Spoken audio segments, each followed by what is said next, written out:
Ember Hill stood tall above the town, its dark shape rising from the bare land. The house at the top was an old Victorian mansion that had been abandoned for a long time. Locals had shared stories of strange occurrences for decades: whispers, ghostly figures, and lights in the attic when the moon was full. Everyone knew the house was wrong. The legend was that no one who entered the house at night came back the same. Leah didn't believe in ghosts. She never believed in the supernatural. Her mother said it was the living who should be feared. Leah was intrigued, not frightened, by the stories surrounding Ember Hill when she moved to the quiet town of Ashford for her new job. A colleague told her about the house. They were at a bar after work and started talking about local legends. "Have you been up to Ember Hill?" Rachel had asked, her tone light but her eyes serious. Leah shook her head. "What's it about?" Rachel leaned in and whispered, "It's haunted. People say weird things happen there. Lights flicker, shadows move. A whole family disappeared 50 years ago. Nobody knows what happened to them." Leah laughed it off. "Sounds like a horror movie," she said. That night, alone in her apartment, Leah thought about the house. What if there was something in the stories? She was logical and didn't believe in fear or superstition, but she kept thinking about exploring the house. The more she thought about it, the more determined she became. It would make a great blog post, she reasoned, a way to get attention as a newcomer to the town. By Halloween night, Leah had decided, she would visit the house on Ember Hill, take photos, and prove there was nothing to be afraid of. She set out with her camera, flashlight, and supplies as the sun set. The path to the house was overgrown, and the trees were twisted and gnarled. The wind blew leaves across the ground. Leah stopped to look at the house as she approached it. It was big and scary from far away. The mansion was now a ruin, its windows boarded up and its roof sagging. The stone steps leading up to the front door were cracked and uneven, and the door was open. Leah took a deep breath and started up the hill. The air got colder as she got closer to the house. By the time she reached the top, she could see her breath in the air. She shivered and stepped onto the porch. The door opened easily with a push. The house was quiet inside. The house was covered in dust and cobwebs. Her flashlight cut through the darkness, revealing broken furniture, peeling wallpaper, and a staircase that led to the second floor. The house was once beautiful, but it was now old. Leah moved slowly through the hallway, her footsteps echoing. She took photos, trying to capture the place's decayed grandeur. As she moved deeper into the house, she felt watched. It was a strange feeling, a prickling at her neck, as though unseen eyes followed her. But every time she turned, there was nothing there. She entered the parlor next. It was big with high ceilings and a big fireplace on one wall. A grand piano sat in one corner, its keys yellowed with age. Leah touched the dusty surface. She heard a faint sound from upstairs. She stopped, her heart beating fast. She listened. There was silence for a moment. The sound came again, louder. It was footsteps. Leah thought fast. Is it an animal? A raccoon or cat? Or maybe a local kid playing a prank? She held the flashlight tighter and went towards the stairs. The wood creaked as she climbed, each step feeling heavier. The air grew colder and the silence thick. At the top of the stairs, she saw a long hallway with doors on either side. The footsteps stopped, but the house felt different now, as though it was waiting. Leah hesitated, her hand trembling as she reached for the doorknob. The door opened to reveal a small bedroom with an old bed and a wardrobe that leaned to one side. Everything was dusty. Leah stepped inside, the floor creaking. The door slammed shut behind her. Leah jumped and turned her flashlight on the room. The door was still closed, but now there was a whisper, like someone murmuring just out of earshot. Her heart raced as she backed towards the door. The whispering got louder and more insistent, but she couldn't make out the words. The walls seemed to be telling her to leave. Leah opened the door and ran down the hallway. Her footsteps echoed in the silence, but the whispering followed, getting louder with every step. She reached the top of the stairs and looked back. A figure stood at the end of the hallway. It was tall and thin, its face hidden by shadow, but its eyes glowed faintly in the dark. Leah gasped as the figure stepped forward. She turned and ran down the stairs, nearly tripping. She heard footsteps behind her, matching her pace. She opened the front door and ran out into the night. The cold air hit her, but she kept running. She ran down the hill, her breath coming in gasps, her heart pounding. She didn't look back, afraid. The wind howled through the trees, but she could still hear a faint whispering, as though the house was calling her back. Leah ran until she reached her apartment. She locked the door behind her, her hands shaking. Her mind was racing. She couldn't shake the feeling that she'd been followed. Something from the house came with her. Leah tried to convince herself it was all in her head. She felt watched. When she was alone, she felt it, a prickling at the back of her neck and a sense that something was lurking. Then, one night, she heard it again, whispering. It was quiet at first, but got louder. Her heart raced as she sat up, looking around the dark room. There was nothing there, but the whispering kept going. Leah covered her ears, but the sound came from inside her head. She closed her eyes and gasped for air. The whispering stopped. There was silence for a moment. Leah opened her eyes. Her heart was racing. She looked around the room, waiting. She saw it. The figure from the house stood at the foot of her bed. Its eyes glowed in the dark, its face twisted into a grin. Leah screamed, but no one heard.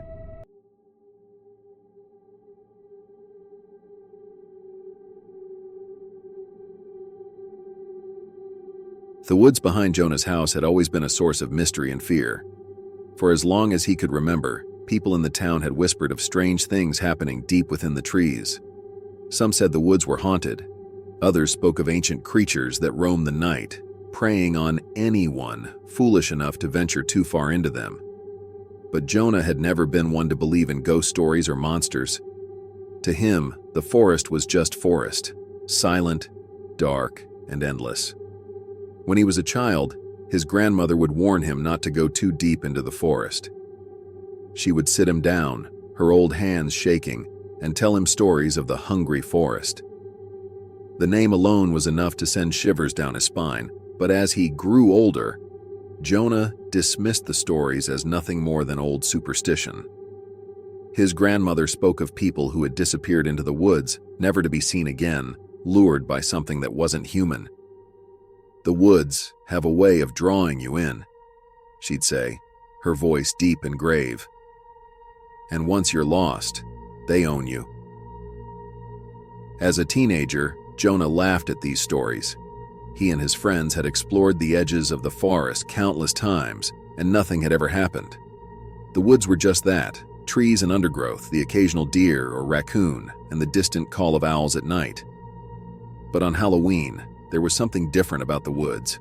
There was a heaviness in the air, a strange stillness that seemed to cling to the trees like mist.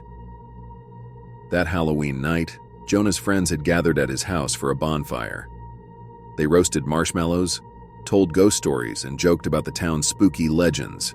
Matt, one of his closest friends, had always been the brashest of the group, and after a few drinks, he turned his attention to the woods. "I bet none of you could last 5 minutes in there alone," Matt said, pointing at the trees at the edge of the yard.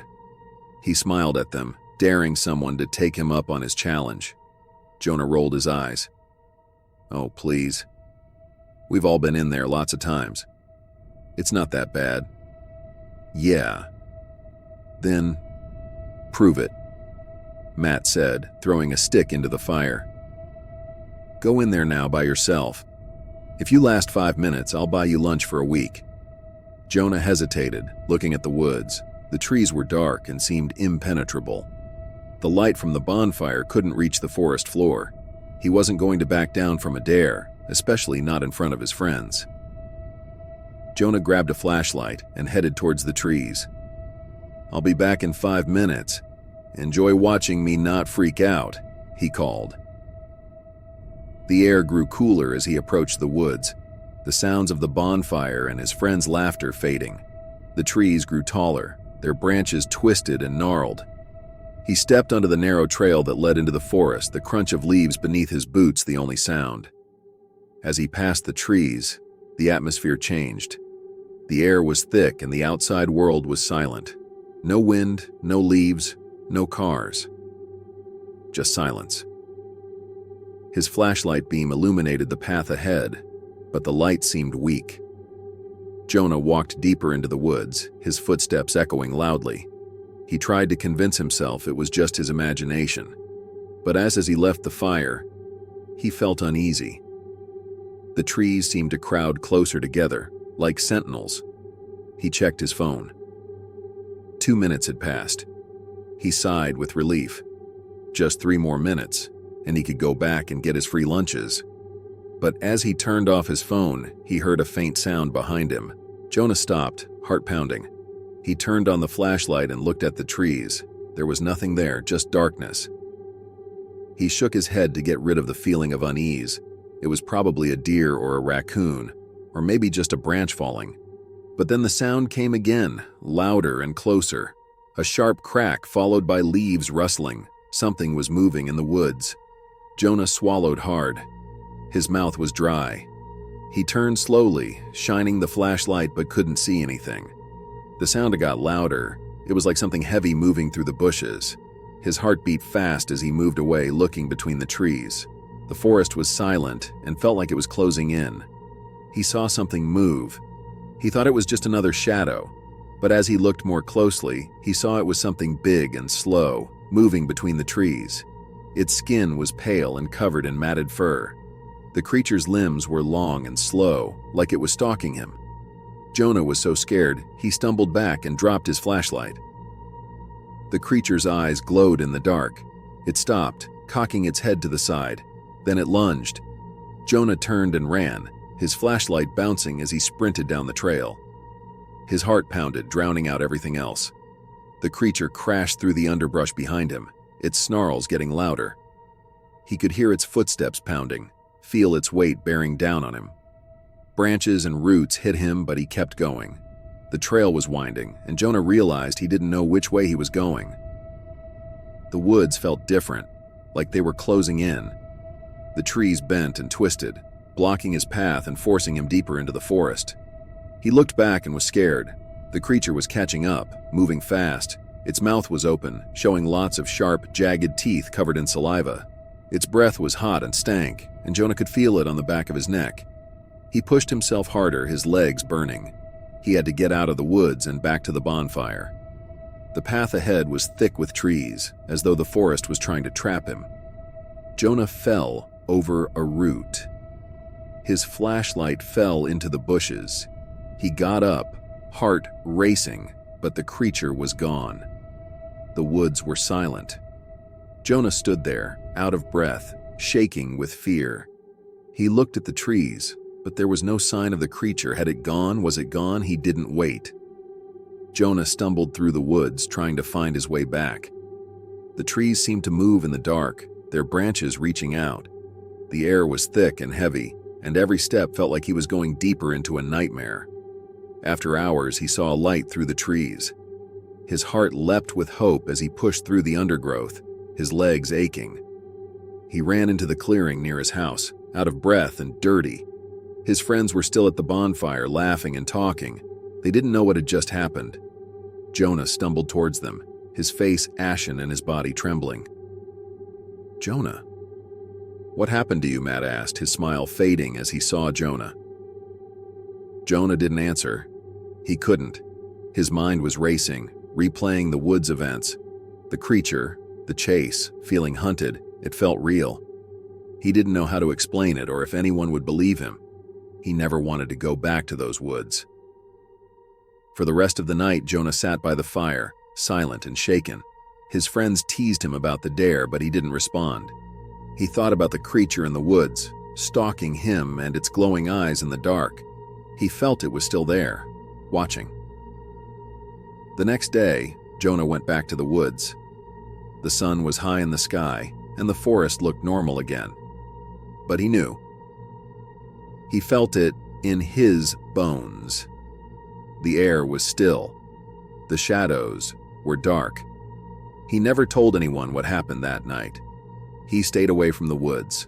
On Halloween, when the wind howled and the moon hung low, he swore he could hear heavy footsteps and growls, waiting.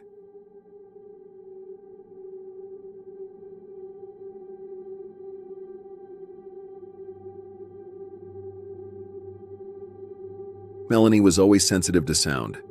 As a child, she hated bedtime silence. She used to ask her parents to leave the hallway light on and play music from her stereo to keep the quiet out. Silence unsettled Melanie. Noise was needed to keep things safe. She never told anyone about the voice. It was hard to explain. She didn't hear it all the time, but sometimes in quiet moments.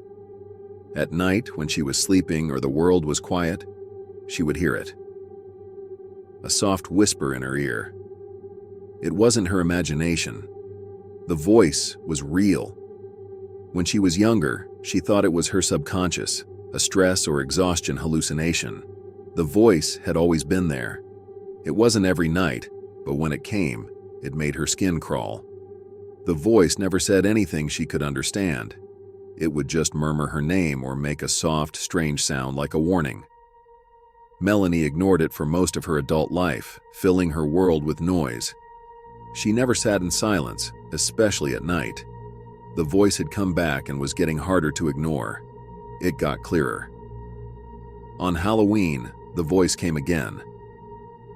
Melanie felt uneasy all day. She thought it was work stress and the cold season. She wasn't scared of Halloween. She didn't like horror movies, but she didn't believe in the supernatural. Melanie was a pragmatic marketing executive for a busy startup. The voice unnerved her. She watched slasher films to cheer herself up. But as the night went on, she felt uneasy. The air in her apartment felt heavy and the shadows seemed deeper. It was just her imagination. Tonight was the same. At midnight, she went to bed. The city was quiet.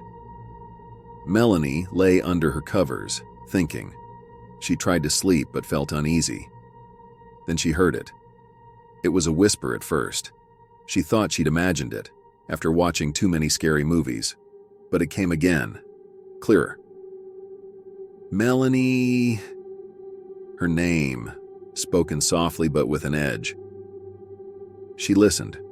The voice was distant, like it was in the hallway. She turned over in bed, listening, but the apartment was silent. She took a slow breath to calm herself.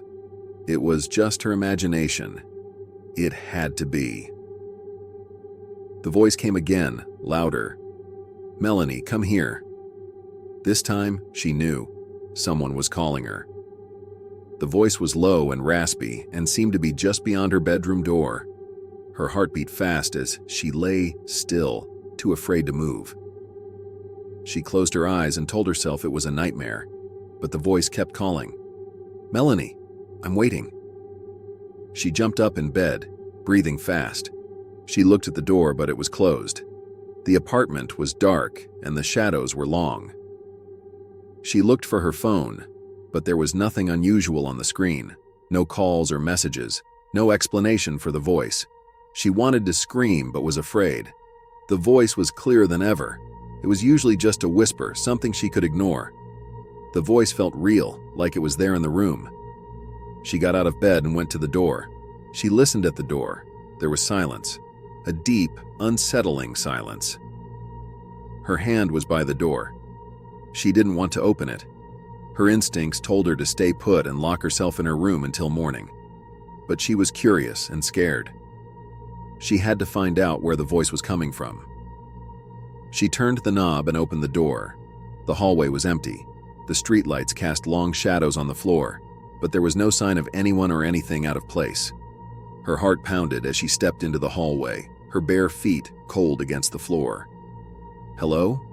she called, her voice quiet. No answer. The fridge hummed and the clock ticked. Everything seemed normal, but she felt watched. Then she heard it again. "Come closer, Melanie." The voice was behind her. She turned around, her heart beating fast, but there was no one there.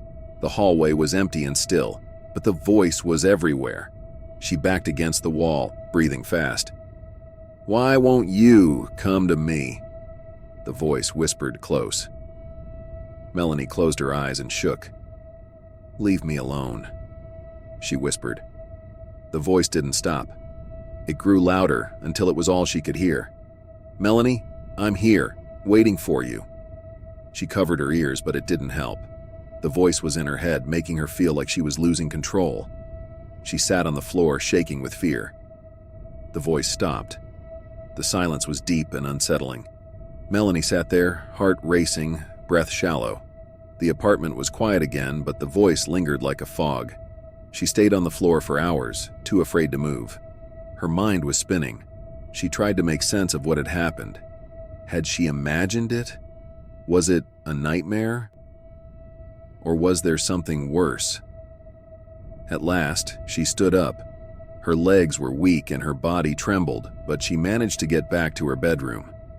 She locked the door behind her, her fingers shaking. The voice was gone, but she was still afraid.